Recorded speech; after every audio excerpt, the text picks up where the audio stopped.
Of all the maps in Battlefield, St. Quentin Scar is probably the one that most closely resembles all of the History Channel documentaries we've ever watched about World War I. Brutal trench-style warfare set against a backdrop of picturesque French towns makes for some truly arresting scenery and really reminds us just how good a job Battlefield 1 does of capturing the essence of the Great War. In-game and on the battlefield, St. Quentin Scar is perhaps one of the more challenging maps because of the way that it asks players to adopt so many different playstyles at once if they're going to be truly effective. So in this video, I want to give you just a few quick tips on how to properly play St. Quentin Scar so that you feel a little bit more comfortable when you're in the thick of the action. So let's take a look at the map firstly so we get our bearings. The most important thing to know about St. Quentin Scar is the topography of the map, which is the way the different elevations change across different points. You'll notice that the furthest east and west points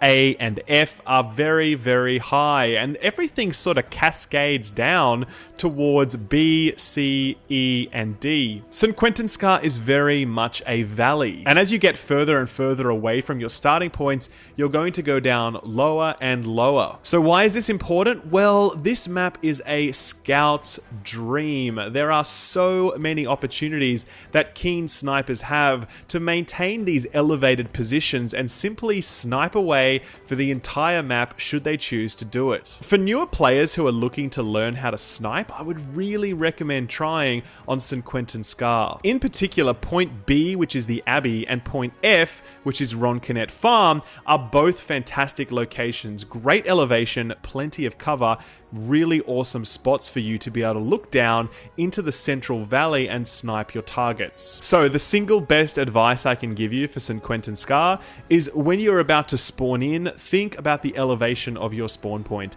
If you're at points A, B, C, or F, think very strongly about taking a scout class and try and snipe down into the valley, down into points C, E, and B. You are going to be very effective in those moments. If, however, you are spawning in the valley itself, I'd very strongly recommend something like a medic, assault, or support class. Having a sniper rifle in your hand is not particularly useful when you are ducking and weaving in between buildings. So that's sniping. Long story short, do it. It's really good on St. Quentin Scar. Now let's look at a few tips and tricks for each of the individual capture points. At point A, which is Venture Farm, closest to the east side spawn, you're probably not going to be doing a lot of fighting up here. There are trenches in behind this space. If you find yourself fighting this one out, try and get into those trenches as they give you really awesome cover. And there's also a windmill there as well, which actually provides you a lot of cover if you want to take that position up and rain down hell from above. If you're on the east side, you'll defend this one easily, and if you're on the west side, you're really going to struggle to take that one, so don't aim for it too aggressively. Aim to keep the fighting towards the middle of the map. At point B, which is the Abbey, this one is very, very tricky. You'll notice plenty of rocks from the collapsed Abbey, making it very hard to spot people as you go into the Abbey itself when you're trying to capture the point. More difficult though is there's actually a fair amount of space around the outside of the Abbey. Snipers love to set themselves up there, and so do vehicles as well. Vehicles love to park themselves off into the distance and just start raining shells into there. So make sure that when you're trying to take the Abbey, you're inside, you're tucked away, you've got your back to a wall, and you are not exposed to the outside, because people will love to take as many pot shots at you as possible. Point C, which is these sunken roads, is a bit of a funny one. It's a bit of no man's land, really. There's not a huge amount of fighting up here, but when you do get up there, there's plenty of buildings and rubble for you to crawl through, so just make sure you use those intelligently. In particular, try and use the second floor of various buildings if they're still standing. You're going to be able to get the jump on the enemy more often than not. Point D is very similar to the Abbey in that there's a very large exposed area to the south, making it very easy for things like snipers and tanks to take pot shots at you while you're trying to cap. It's also where the enemy is most likely to spawn if they still hold point D and they're trying to capture it, so make sure you keep your eyes faced out towards that area. That is more than likely where the threat is going to be coming from. Other than that, use as much cover as you can and try and lock it down down. Point E, which is Baker's Meadow, is by far and away the most difficult point to hold, and it will change hands many times during the match. Point F, which is above it, provides a perfect line of sight down into there, so you can definitely expect to be shelled and sniped very regularly. Similarly, points D and C provide a spawning zone for enemies, so you can definitely expect them to be coming from both of those locations as well. So my pro tip here is that there's actually a windmill just south of E that is in fact the highest building in the entire map. It provides you with an awesome vantage point to be able to lock down and secure point E while everyone else madly dashes around beneath you. Try and hold that point as much as you can, but don't get too comfy because eventually someone is going to spot you and they are going to take you out. Coming back to something I spoke about a little bit earlier, those of you that really enjoy playing with tanks will love this map, and my strong advice to you is to actually never go anywhere near the points when you're in a tank. I know that's a bit counterintuitive, but you're actually far more useful sitting around the outside of the map in the open and exposed areas and shooting in towards the points rather than sitting on top of them. You are very easy fodder for assault classes while you're sitting on point, because all they need to do is hide in a building and start hurling grenades at you. If, however, you're sitting out in a field providing suppressive fire while your teammates are capping the point, you are very hard to kill, and it's very high risk for any assault class to get up close and personal with you. Believe me, I have tried. Guys, if you like this video, you'll find plenty more of them over on my channel, which is Skill Up. You can see my logo there on screen. Check me out when you get a chance, but for now, guys, thanks for watching, take good care, and I'll see you on the battlefield. Bye-bye.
ありがとうよ。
目標チャーリーを喪失。